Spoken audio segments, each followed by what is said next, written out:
Hi there YouTube, welcome to my completed Italian Army Grand Army update. I will basically run you through at a slightly increased rate because we only have around about sort of 20 minutes or so on this particular SD card.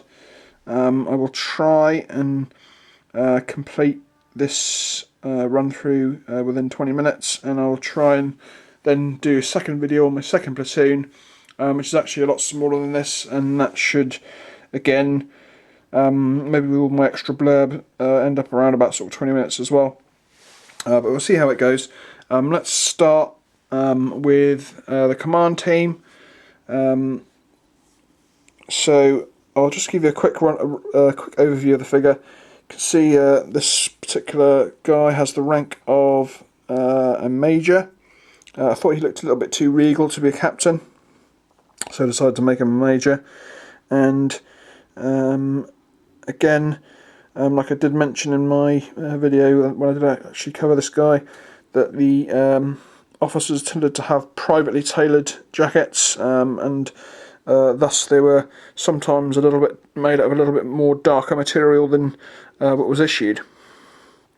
And this guy definitely has a tailored jacket and dark brown leather boots, and of course the standard sort of cork brown, sand brown belt, and the sun hat, which I which I mentioned before in my previous videos, which I decided to use as a sort of a denoter for all my officer and NCO figures. And just to show you, I have on the bottom of each of my figures, apart from a couple of units which I hadn't got around to doing, we have the rank and the name, which was done using a random Italian name generator. So that is the major, or the maggiore. Next up we have this guy's kind of like a multi-role figure. He can be a artillery spotter, an air spotter, or he can spot for either of my indirect weapons, either the howitzer or the mortar team. So he's got multiple uses, and we can see that his rank is a teniente, or a sottoteniente, which is second lieutenant. And there's his name. And you can see that he's got his officer's arm tab there, and he has actually got his officer's shoulder tabs as well, which is a little bit incorrect because they either have one or the other. But it wouldn't surprise me if there was the odd officer that had both, because desert officers were a little bit rebellious and decided to keep their shoulder tabs rather than swap over to the arm insignia. So next up we have the officer for the platoon, and this guy has the rank of Teniente Primo, which is a standard lieutenant. And like I've again mentioned before, the Italian rank system is quite long-winded in comparison to other European or other nations, particularly sort of America, Great Britain, and the Commonwealth, of course, and Germany even.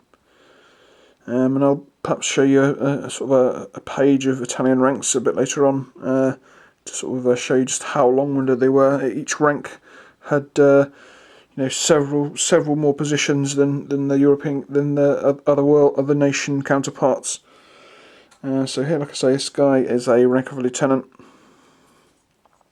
and again he has this sort of tailored, slightly darker tailored jacket, but he has got regular issued boots and puttees, and of course a sun hat with a pair of sun goggles.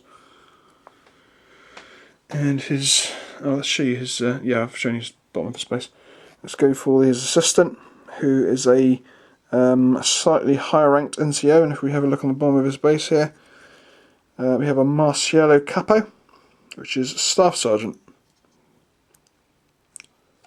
So I'll just give you a quick spin of him, holding his Carcano a round of clips for his Carcano there, a round of a clip for his rifle. So that is the command section. Let's go on to the first infantry section, which this is the inexperienced guys. You can see that I've decided to make the NCO for this particular unit look a little bit more sort of aged than some of the other NCOs in my units. This particular positioned figure you'll see appear a couple of times, and let's just show you the bottom of his base, and you can see that this guy was from my first unit. There's his rank, Marciello Ordinario, which is Sergeant.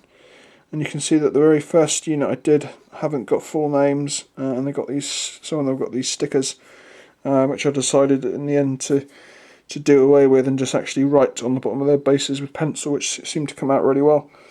So there we have the NCO figure. The corporal in this particular unit is one of only two that don't have sun hats, I believe. This was kind of before I came up with that idea. So this is a helmeted corporal, and we can see if we look at the bottom of his base here, he's a rank of Sergeante, which is straight up corporal. And let's go on again. So we have again a regular infantryman. This guy having European style puttees, trousers and webbing.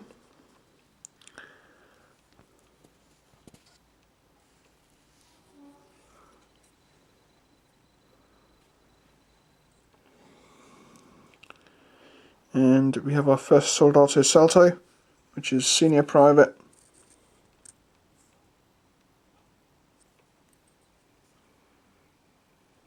And of course he has the infamous red painted hand grenades, which all Italian hand grenades were painted red.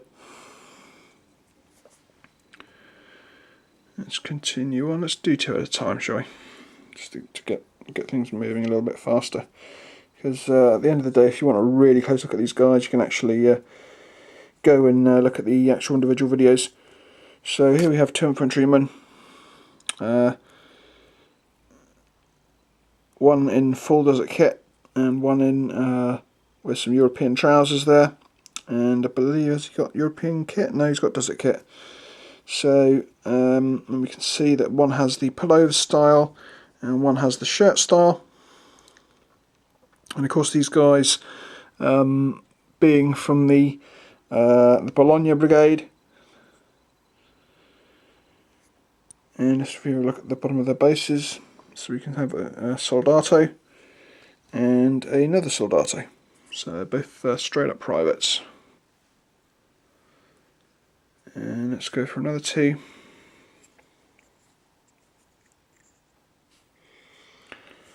So again we have one guy in full desert kit and one guy with some European puttees and trousers and webbing. And they are both Soldatos. If we look at the bottom of their bases, you can see I've started actually writing it in pencil at this point. And there's one of the slightly older versions with the sticker.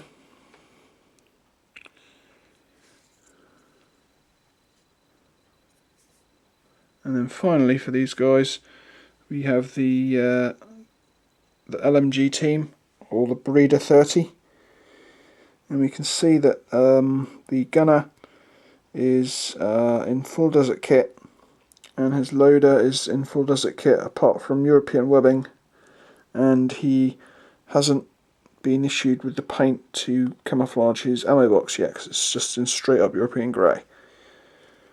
And if we have a look at the you can see that both of these guys are Soldatos. If we have a look at the bottom of their bases, you can see that Soldatos. So that is the first infantry section. I'll go on to the second one. This particular unit was strangely, it didn't have an NCO figure in it, so I ended up using this guy as the NCO.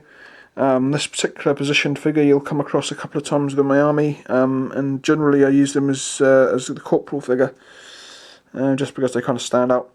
But again, he's got the sort of sun-hatted head to sort of denote him as the corporal, not the corporal, sergeant, sorry. And if we have a look at the bottom of his base, we can see that he is a Marciello Ordinario, which is straight up sergeant.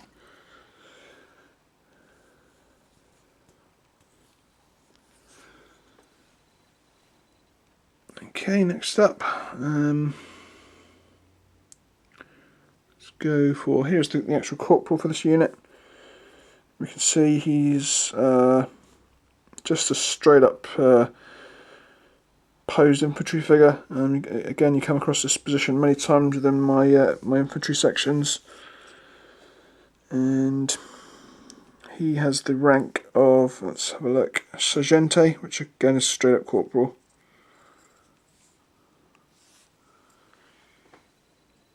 And we'll just start running through the infantry again. So we have these two guys here. They're both soldatos again. One wearing European style trousers, but having the desert style puttees, and the other guy being in full desert kit. And we can see that there's slight colour differences in their Sahariana jackets. I kind of put that on purpose because this unit's the conscripted unit, and although conscripted units were better equipped at this point of the war, because my army sort of themed for sort of mid to late period desert war, they were a lot better equipped than they were at the start. They still have this mishmash of gear being issued to them.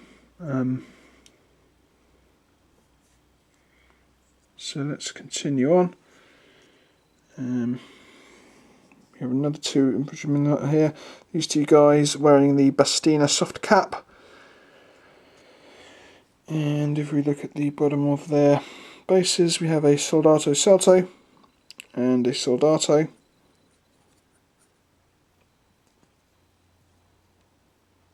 Pretty cool.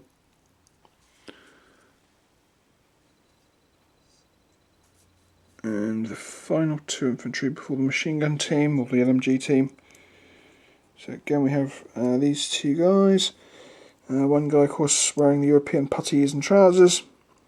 And strangely, you'll notice that this body seems to be naturally attracted towards that particular head sculpt, because I think it's happened like 3 times, just by complete fluke. That particular head sculpt ends up on this particular body, which is very strange. And rank of Soldato, and rank of Soldato Salto. And finally the Breeder 30 team. Here we have the alternate position for the LMG gunner, carrying it on his shoulder. And his loader, he has got European puttees there, but other than that, so I see actually that they are in full desert kit.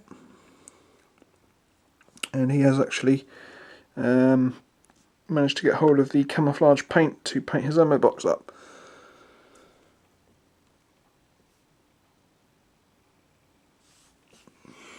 So that is the 2nd infantry section, and I did make the mistake that this section is actually supposed to be regular, and this this section here is the inexperienced one. Next up we'll go for the MMG team. This particular unit hasn't had names written on the bottom of its base yet. I will get around to that. It looks like it's being commanded by a corporal or a sergente, and we have the Breeder 37. It's actually denoted as an HMG, but in this sort of configuration, Warlord class this is an MMG. And we can see that it's a pretty good model. I kind of modelled it behind this sort of sand berm, which are made out of green stuff. And you can see that I've put lots of desert vegetation around them. And you can see that everyone's in sort of forest shoe desert kit, apart from the actual gunner's puttees, which are the European grey.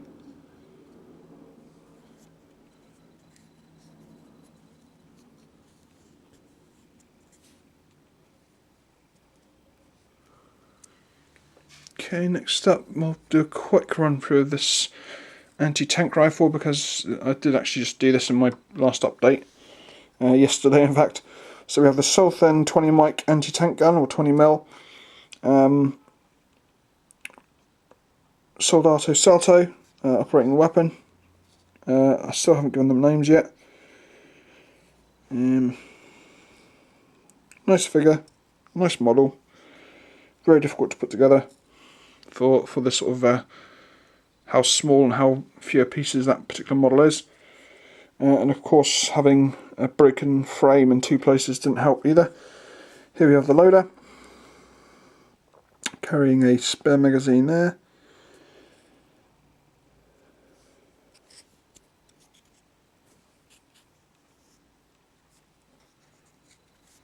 There we go. So that's the Southern 20 mic anti-tank gun. Next up we have the Breeder 35 81mm medium mortar. Again, I'll just do a quick spin.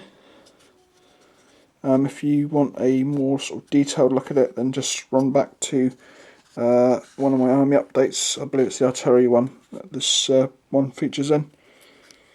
And of course, again, I'll denote that this particular figure here is the one that I paint in my my little painting tutorial. So if you're interested in learning which colours I use to paint these guys and how I do it, it's all in that particular video. And to tell the truth, these guys were actually pretty easy to paint. The way I came up with in the end, it was very easy, and you know, sort of 4 or 5 steps, and you end up with quite a nice looking miniature for not a massive amount of effort.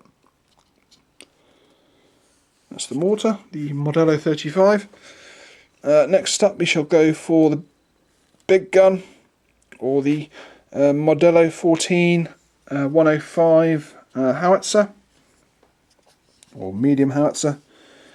We can see this, I believe it's 50 by 100mm base. I could be slightly wrong there. 4-man crew, which is not a lot for a medium howitzer. I think if you think that the new Japanese 105 that's just come out has actually got a 6-man crew. This was obviously quite an effective howitzer to get away with 4. But again, I'll just do a quick run through of this. Did I give these guys ranks and names? I've given them ranks but not names. So you can see that it's led by a teniente. An officer. I decided to give these guys an officer over here. And we have a corporale maggiore, a soldato, and a soldato, and a soldato. So quite a varied set of experience in this particular gun. So we can see that the senior corporal there is actually operating the gun. Then the Soldato Salto is the number 2, and the lowly Soldato is the number 3. So that is the Modello 14 heavy howitzer, and this particular gun, like I mentioned in my previous video, did actually end up taking a lot longer to paint than it looks. It looks, you know, kind of just looks like one colour, but it's actually all sorts of variations of colours, and I was very happy with how it turned out. And again, I was kind of happy with the base choice I chose in the end, that slightly smaller base, just to be able to cut away all the extra stuff that I'd have to model if it were a little bit bigger. So again, yeah, very happy with that particular model. Okay, next up we have the 2 armoured vehicles for this particular unit. So we have the AB41 Auto Blender, the dual drive auto 37mm auto cannon on the front, so LMG on the coaxial, and a MMG on the rear. And like I said in my first video, this particular armoured car, very similar to the German Puma, has the ability to drive forward and drive backward as if it were driving forward. So it has a dual drive. And we can see that this was the first desert armoured vehicle that I painted, and I was very happy with how it came out. It has the markings for the sort of first platoon or first section of armoured vehicles, and we have a magnetised turret, which is something I tend to do to all my resin vehicles, because we don't want that aerial there breaking off. This was an aerial made out of melted sprue. See, it turned out very well, this vehicle. I was very happy with how it turned out. Again, more or less using my sort of the same sort of paint technique as I use on my figures, really. Apart from obviously not using the dual colours. So there we have the AB41 Auto Blender, a common stay, I would say, in most people's Italian armies. Next up we have, this is actually one of my favourite Italian tanks, the M3940, but you can also get away with using it as a M3941, and even you could even proxy it as a M1591, because the actual only difference between the two models was that the M15 was actually a little longer. So we can see this tank. It's one of its big bonuses is the fact that it has a dual mounted forward-facing MMG there. It also has a coaxial, and it can have a penitle mounted MMG as well. So you're talking 4 MMGs, which is of course an infantry slayer within the actual game. Again, very happy with how this tank turned out. It's marked up as a command vehicle of sort of like the first platoon of armoured vehicles, and we have a little motif there painted by the crew of the ram's head. And again, this vehicle has a magnetised turret. And yeah, I was very happy with how this turned out. This was the second armoured vehicle I painted, and like I say, one of my favourite little vehicles within my army. It's a great little tank. Okay, that is the end of my first platoon. Join me in my second video where I'll go through my second platoon, and just to show you that my second platoon is a lot smaller than my first. There it is. So you can see that it's a command section, a unit of Bersaglieri, a normal infantry section, a medium machine gun team, a light mortar, and a Seviamente. So join me back and we will go through my second platoon, and I'll perhaps throw a few, I'll show you like the Italian ranks, and I might quickly run through some of the reference books that I used. So until then, catch you later.